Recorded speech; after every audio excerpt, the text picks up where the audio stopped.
Bienvenidos compañeros a la ayudantía de cálculo 1, mi nombre es Felipe. El día de hoy vamos a resolver dos ejercicios que tienen que ver con límites laterales, ¿ya?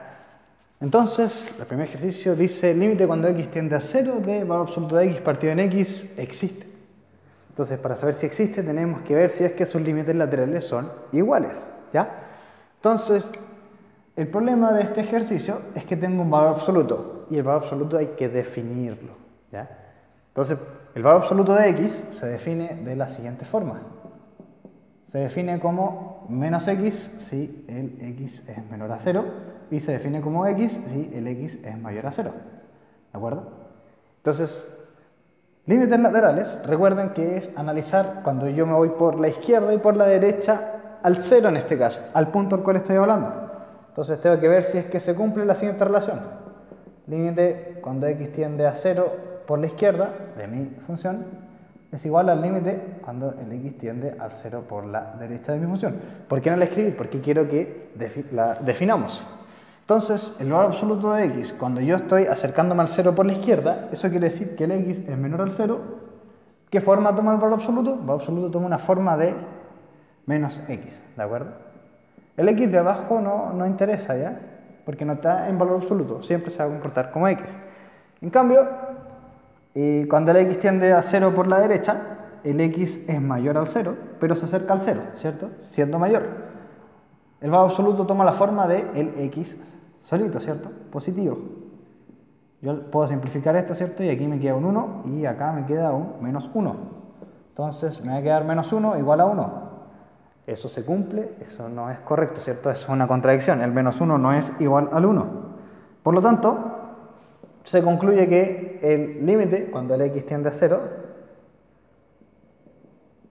del valor absoluto de x dividido en x, no existe, ¿sí? ¿Y por qué? Porque sus límites laterales son distintos. ¿De acuerdo?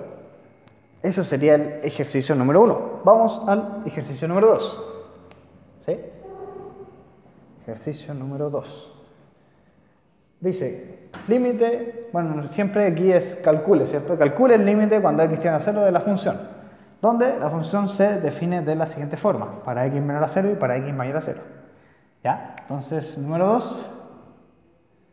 Y entonces lo mismo, para poder calcular el límite cuando x tiende a 0, si se dan cuenta, la función toma dos formas. Una para los x menores a 0 y una para los x mayores a 0. Por eso piden calcular el límite cuando x tiende a 0. Entonces, para ver cuánto vale, yo tengo que analizar sus límites laterales. ¿De acuerdo? Entonces yo digo límite cuando x tiende a 0 de f de x, si me están pidiendo calcular, tiene que ser igual al límite cuando x tiende a 0 por la izquierda de f de x y igual al límite cuando x tiende a 0 por la derecha de mi función. Ahora, ¿qué formas tiene mi función? Entonces yo voy a definir, ¿cierto? Esto lo voy a definir como 1 y esto de acá lo voy a definir como un 2. Entonces finalmente lo que yo tengo que llegar es que el 1 tiene que ser igual al 2, ¿cierto? Entonces analicemos el primer caso. Límite cuando x tiende a 0 por la izquierda. ¿Qué forma toma la función? Recuerden que si tiende a 0 por la izquierda, el x es menor al 0. Se acerca tanto al 0 como puede, pero siendo menor que este. Entonces mi función toma esa forma. Menos x por coseno de x dividido en seno de x. Si yo escribo aquí una y o una e, no importa, siempre me estoy refiriendo a la función seno, solo que una la estoy haciendo anglosajónicamente, ¿cierto? O en inglés y otra en español, ¿ya? Pero siempre la función seno, más 1. Entonces lo primero que uno hace para evaluar los límites, lo que tiene que hacer es evaluar al punto donde está tendiendo, ¿cierto? Si yo evalúo en 0, el 1 no involucra x, así que el 1 queda solito, pero en esta expresión se indefina, ¿cierto? Porque me quedaría un 0, coseno de 0 es 1, hay un menos pero no afecta, y seno de 0 es 0. Por lo tanto, como esta expresión es indeterminada, evaluar no me sirve. Entonces, ¿qué podría hacer yo? Buscar un límite conocido, ¿cierto? Uno que involucre el seno de x, que ese ya todos lo conocemos. Entonces, el límite cuando x tiende a 0, como este está multiplicando aquí, puedes pasar dividiendo al denominador, ¿cierto? Entonces va a quedar menos coseno de x dividido en Seno de x y el seno de x lo dividí por el x que estaba multiplicando ahí, ¿cierto? Que es lo mismo que yo lo pase a multiplicar. Y este sí es conocido. ¿Cuánto vale ese límite? Ese límite es conocido, vale 1, ¿de acuerdo? Cuando el x tiende a 0 y seno de x dividido en x vale 1. Coseno de 0, entonces aquí yo ya puedo evaluar porque saqué la indeterminación, ¿cierto? Entonces me queda menos coseno de 0 que es 1. Dijimos que estaba dividido en 1, así queda lo mismo.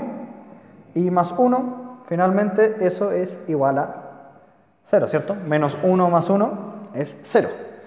Por lo tanto decimos que el número 1 equivale a 0. ¿De acuerdo? Perfecto. Entonces veamos qué ocurre con el número 2. Número 2 sería el límite cuando el x tiende a 0 por la derecha. ¿Y qué forma toma la función? Recuerden, x tiende a 0 por la derecha es el x siendo mayor que 0. Toma esa forma, ¿cierto? F de x sería, para lo x mayor a 0, la siguiente forma. Entonces aquí me quedaría x por coseno de x dividido en seno de x y menos 1. Lo primero que hago es evaluar y ocurre exactamente lo mismo del anterior. Se indefine dado que seno de 0 es 0, ¿de acuerdo? Entonces busco el límite conocido, que como lo vimos recién con esta expresión, lo puedo pasar dividiendo al denominador y me quedaría algo como esto, límite cuando x tiende a 0 por la derecha de coseno de x dividido en seno de x, s dividido en x menos 1. Esta expresión que está aquí es un límite conocido, ¿cierto? Que equivale a 1.